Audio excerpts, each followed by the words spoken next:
ક્યારેય સાંખી લેવામાં નહીં આવે। બિલકુલ વિશાલભાઈ, જ્યારે ભારત જે છે તે દેશ આઝાદ થયો ત્યારથી એક માનસિકતા જે છે તે આપણા સૌ કોઈના મનમાં હતી કે સૌ સાથે મળીને રહે, પરંતુ જ્યારે સાથે મળીને રહેવાનું જે બેલેન્સ છે તે બગાડવાની કોશિશ થાય ત્યારે પછી આવા પ્રકારની કાર્યવાહી આપણે કરવી પડે। દેશ જ્યારે આઝાદ થયો ત્યારે ધર્મના આધારે દેશના ભાગલા કરવામાં આવેલા। એક પક્ષે એવું કહ્યું હતું કે અમને હિન્દુઓ સાથે રહેવું ફાવે તેમ નથી, અમને અમારા અલગ જગ્યા અમને અમારો સ્વતંત્ર દેશ આપવામાં આવે। જે દેશ એમને આપવામાં આવ્યો અને જેમણે માગણી કરી હતી એમનામાંથી 80% તો ભારતમાં જ રહ્યા, જેમને રાખવામાં આવ્યા।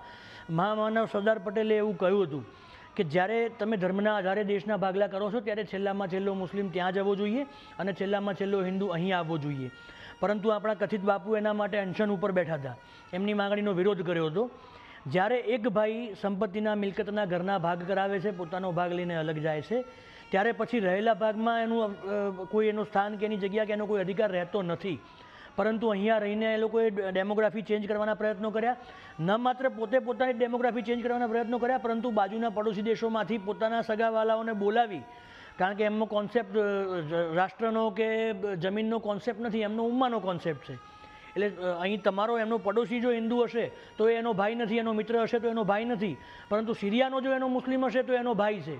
અને આને પીઠબળ આપ્યું પાછળની સરકારોએ, કોંગ્રેસે, ટીએમસી છે, એઆઈએમઆઈએમ ગણો, આમ આદમી પાર્ટી ગણો, લેફ્ટ ગણો, આ લોકોએ અને સાઉથની જે અમુક પાર્ટીઓ છે, જે પરિવારવાદી પાર્ટીઓ છે, આને સમર્થન આપ્યું અને આગળ વધારી આ વાતને કે ભાઈ અમારો વોટ બેંક વધે છે, અમારો મતનો વ્યાપ વધે છે અને અમારે સીટો વધે છે, તો આમને સમર્થન આપો, આમને આગળ વધારો।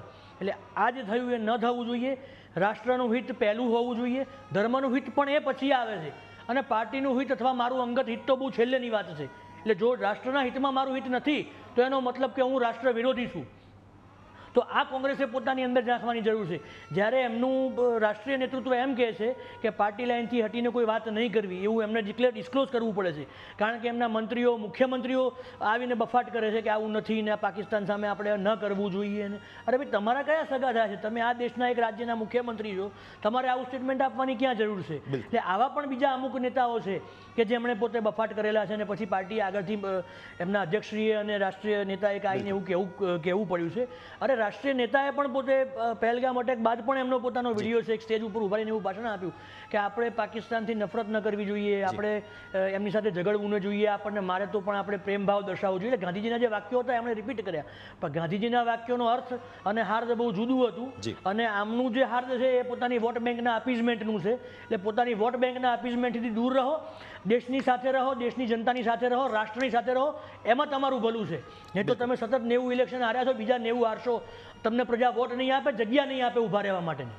બિલકુલ। જુઓ, હવે આ મુદ્દો અહીંયા ફરી એકવાર સ્વાભાવિક વસ્તુ છે કે રાજકારણ લાવવાની જરૂર નથી, પણ આપણે જે ચર્ચા કરી છે તે સ્વાભાવિક રાષ્ટ્રહિત માટેની જ કરી છે અને આ ચર્ચાને પણ આગળ યથાવત રાખવી છે। પણ શ્રદ્ધાબેન અને પ્રગભાઈ, આપ બંને અમારી સાથે જોડાયા અને આ સમગ્ર ચર્ચામાં ભાગ લીધો, આપ બંનેનો ખૂબ ખૂબ આભાર। એક વિરામનો પણ સમય થયો છે, વિરામ લઈશું, વિરામ બાદ આપણે ફરી એકવાર આગળ ચર્ચા જે છે તે સતત યથાવત રાખવાના છીએ। દર્શક મિત્રો, પહેલાં તમને તસવીરો અમે એક્સક્લુઝિવ બતાવી રહ્યા છીએ, તે પણ તમે અત્યારે ફિલહાલ નિહાળો ફરી એકવાર। જે ડ્રોન કેમેરાથી તસવીરો અમે આપને બતાવવા જઈ રહ્યા છીએ, જે બુલડોઝર કાર્યવાહી ચાલી રહી છે। વિચારો, 50થી પણ વધુ બુલડોઝર એક સાથે એક સ્થળે કામ કરી રહ્યા છે। આ મેગા ડિમોલિશન જે છે તે અત્યારે ફિલહાલ યથાવત છે અને આ મેગા ડિમોલિશનમાં તમે નિહાળી રહ્યા છો 100થી પણ વધુ ટ્રક અને 50થી પણ વધુ અત્યારે જે છે તે બુલડોઝર વડે કાર્યવાહી ચાલી રહી છે। અને આ કાર્યવાહી એવા લોકોના ચહેરા પર લપડાક છે કે જે લોકો ભારત વિરુદ્ધ કોઈ પણ પ્રકારની વિચારસરણી ધરાવતા હોય। એટલે આ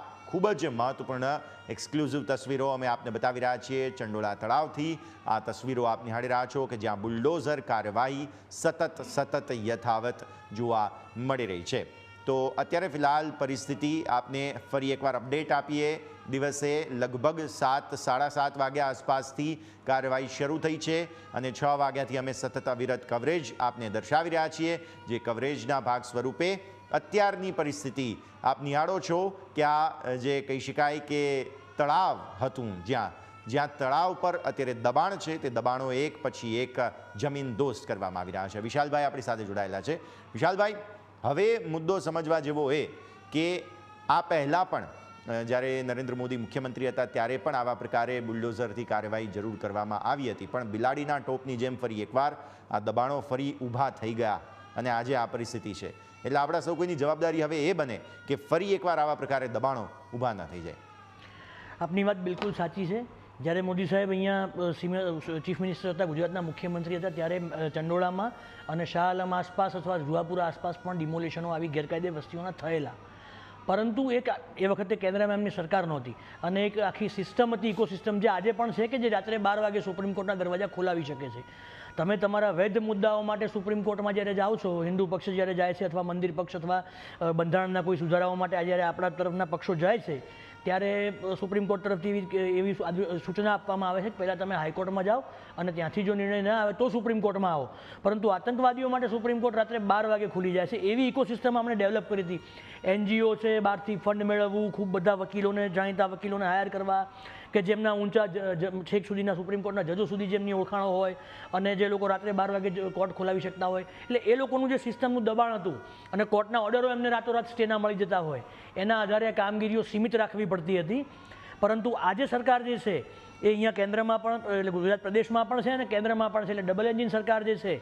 અને જે પ્રમાણે રાષ્ટ્રહિત પહેલું આગળ રાખવામાં આવે છે, અંગત હિત, પાર્ટી હિત અને ધર્મહિત કરતાં રાષ્ટ્રનું હિત જે પ્રમાણે આગળ રાખવામાં આવે છે, એ જોતાં હવે જણાય છે, હવે લાગી રહ્યું છે કે આ ડિમોલિશનની કાર્યવાહી દેશના ખૂણે ખૂણે થશે અને પબ્લિકની પણ આ જવાબદારી છે. હું તમારા માધ્યમથી પબ્લિકને કહેવા માગીશ કે તમારા ગામમાં, તમારા નાના શહેર હોય, તમારું ટાઉન હોય, જિલ્લા મથક હોય, તાલુકા મથક હોય અથવા નાનું ગામ હોય, ત્યાં જુઓ કે આવા અજાણ્યા વ્યક્તિઓ કયા તમારી આસપાસ રહી રહ્યા છે, શંકાસ્પદ વ્યક્તિઓ કયા છે જે તમારી આસપાસ રહી રહ્યા છે, જેની નોંધ લો, જેની પોલીસને અને સરકારી તંત્રને જાણ કરો. આ જ્યારે મુર્શિદાબાદમાં થયું, જ્યારે હજારોના ટોળા લોકોના ઘર ઉપર ધસી ગયા, આજ નહીં ને 2-5 વર્ષે, 10 વર્ષે જ્યારે તમારા ત્યાં આમની વસ્તી વધી જશે આ બહારના ઘુસપેઠિયાઓની અને તમારી તરફ, તમારા ઘર તરફ આવશે, ત્યારે તમે શું કરશો? એટલે રાષ્ટ્રના હિત સાથે પબ્લિકનું હિત જોડાયેલું છે. એટલે સૌથી પ્રથમ, સર્વપ્રથમ રાષ્ટ્રનું હિત જુઓ. જ્યારે પણ રાષ્ટ્ર વિરોધી તત્વોને તમે જુઓ છો, સૌથી પ્રથમ જાણ એની પોલીસને કરો. બિલકુલ. બીજો મુદ્દો જે તમે અત્યારે કહી રહ્યા હતા વિશાલભાઈ, અહીંયા જે આ સમગ્ર આ લલ્લુ બિહારી છે, તેણે ઓળખ છુપાવી અને તે પોતાનો સાવરણીનો બિઝનેસ બતાવતો હતો. પરંતુ સાવરણીના બિઝનેસની સાથે સાથે તેણે વ્યાજ વટાળનો ધંધો, પછી રિક્ષા, આ બધાના ધંધાઓ પણ ઓળખ છુપાવીને કર્યા છે. મતલબ સાફ છે, ઓળખ છુપાવીને અહીં પોતાની પોઝિશન જે છે તે મજબૂત કરવા માગતો હતો આ લલ્લુ બિહારી, અને એ એજન્ટ પણ હતો. એટલે કે બાંગ્લાદેશથી જે લોકો આવે તેને અહીંયા બધી જ સુખ સુવિધા, બસ જો પૈસા આપી દે તો બધી જ પ્રકારની સુખ સુવિધા. વિચારો, ઝૂંપડામાં AC પણ મળી આવે, ઝૂંપડામાં બધા પ્રકારની સુવિધા હોય, TV હોય. એટલે આ લલ્લુ બિહારી જે છે તેણે નામ બદલ્યું. નામ તેનું હતું મહેમૂદ, પણ તેણે આ પ્રકારના કામ કર્યા. એટલે આવા લોકોથી ખાસ આપણે લોકોએ, જેમ તમે કહી રહ્યા હતા કે આવા લોકોની ઓળખ કરવી જરૂરી છે, તો આવા પ્રકારના લોકો છે કે જેનાથી ખરેખર આપણે બચીને ચાલવું જોઈએ. ખૂબ સાચી વાત છે. જેણે પોતાની ઓળખ છુપાવી, તમે વિચાર કરો કે એક પ્રાંતને, જેમ કે મહારાષ્ટ્રમાં એક લોકલ રાજનીતિક માટે ઉદ્ધવ ઠાકરેનો પક્ષ છે અથવા રાજ ઠાકરેનો જે પક્ષ છે, એ લોકો ભૂતકાળમાં એવું કહી ચૂક્યા છે કે ભાઈ બિહારી બીમારી જેવા છે અથવા બિહારીઓને ગાળો દે છે અથવા એમને ટાર્ગેટ કરીને ભગાડવાનો પ્રયત્ન કર્યો છે.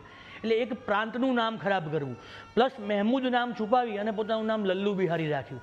એટલે કે એક હિન્દુ આઈડેન્ટિટી ઊભી કરી અને એક પ્રદેશની આઈડેન્ટિટી ઊભી કરી કે પ્રદેશના લોકોને ગાળો ખવડાવવી અને પોતાના કાંડ, માનો કે ત્યાંથી બંગાળમાં અથવા બાંગ્લાદેશમાં એનું કોઈ સેટિંગ હોય, નેક્સસ હોય અને એના મળતિયાઓ હોય, જે 2 નંબરના લોકોને અહીંયા મોકલે એમના માટે ડોક્યુમેન્ટ ઊભા કરવા, એમને અહીંયા શેલ્ટર પૂરું પાડવું, એમને રોજગાર આપવા, એમની મહિલાઓને ત્યાં દેહ વિક્રયના ધંધામાં લગાવી. આ ચંડોળા તળાવની આસપાસ ઓછામાં ઓછી 250 થી 300 રૂપજીવીનો દેહ વિક્રયનો ધંધો રોજ સાંજે કરતી હતી. રિક્ષામાં બેસીને કાંકરિયા, ચંડોળા અને આસપાસના ભદ્ર વિસ્તારોમાં રિક્ષાઓ ફરે, જેનું લિસ્ટ જેમ મેં કહ્યું એમ કે મેં જે તે વખતના CP સાહેબને, સેક્ટરના CP સાહેબને આપેલું અને એમાં કોઈ કાર્યવાહી થઈ હોય એવું મારા ધ્યાનમાં નથી. એટલે કદાચ કાર્યવાહી થઈ હશે તો એટલી મોટા પાયે નહીં થઈ હોય. અને ઘણા સમયથી આ બધું ચાલતું હતું કે રિક્ષામાં ફંડિંગ કરવું, રિક્ષાઓ વસાવવી. અને તમે અમદાવાદમાં હમણાંથી જુઓ, રિક્ષા ચાલક દરેક જે મોટે ભાગે હું જોઉં છું, મને એના ચહેરા, સ્ટ્રક્ચર અને એના ઉપરથી એવું લાગે છે કે આ બાંગ્લાદેશી છે. અને જેણે પણ પૂછો એ બંગાળના કોઈ જિલ્લાનું નામ આપી દે. માનો કે હળદિયાનું નામ આપ્યું, આનું 24 પરગનાનું નામ આપ્યું. બંગાળની એટલી વસ્તી નથી જેટલા અહીંયા રહે છે. એટલે એક આંકડો એવું કહે છે કે 7 થી 8 કરોડ બાંગ્લાદેશીઓ, રોહિંગ્યાઓ અને પાકિસ્તાનીઓ ગેરકાયદે ભારતમાં વસવાટ કરે છે. અને જ્યારે માનો કે નૂ મેવાતમાં થયું, મુર્શિદાબાદમાં થયું, ત્યારે લોકો એવું કહે છે કે ભાઈ આ સ્થાનિક લોકો નથી, આ બહારથી આવ્યા હતા. ત્યારે આ વસ્તીને મોબિલાઇઝ કરવામાં આવે છે કે જેની કોઈ ભારતમાં ઓળખ નથી,